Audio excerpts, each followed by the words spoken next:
ભરૂચના આમોદ તાલુકાના કાકરિયા ગામમાં 2021માં બનેલા ચકચારી ધર્માંતરણ કેસમાં ગુજરાત હાઈકોર્ટનો મહત્વનો 54 પાનાનો ચુકાદો બહાર પડ્યો છે।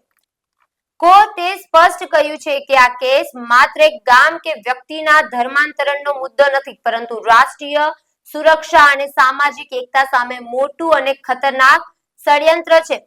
અહીંયા સુધી તપાસમાં ખુલ્યું છે કે કાકરિયામાં 37 કુટુંબો અંદાજે 100 થી વધુ લોકોએ ધાર્મિક પરિવર્તન કર્યું હતું અને આ આખી પ્રક્રિયા પૂર્વ નિયોજિત યોજના મુજબ સંગઠિત રીતે હાથ ધરવામાં આવી હતી। હાઈકોર્ટે આરોપીઓની એફઆઈઆર રદ કરવાની માંગ ફગાવી દીધી છે અને તપાસ કે ટ્રાયલ પર સ્ટે આપવાનો પણ ઇનકાર કર્યો છે। કોર્ટે જણાવ્યું છે કે તપાસ એજન્સીઓએ આ મામલે મૂળ સુધી પહોંચવું ખૂબ જ જરૂરી છે। અબ્દુલ આદમ પટેલ ઉર્ફે ફેફડાવાલા હાજી અંગે પણ હાઈકોર્ટ ગંભીર ટિપ્પણી કરી છે।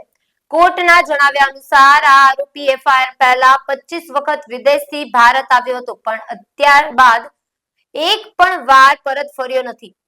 આ વર્તન કોર્ટે શંકાસ્પદ ગણાવ્યું છે। આ કેસમાં હાઈકોર્ટનો આ આદેશ તપાસ એજન્સી માટે માર્ગદર્શન રૂપ સાબિત થઈ શકે છે અને કેસની ગંભીરતા વધુ સ્પષ્ટ રીતે પ્રકાશિત કરે છે।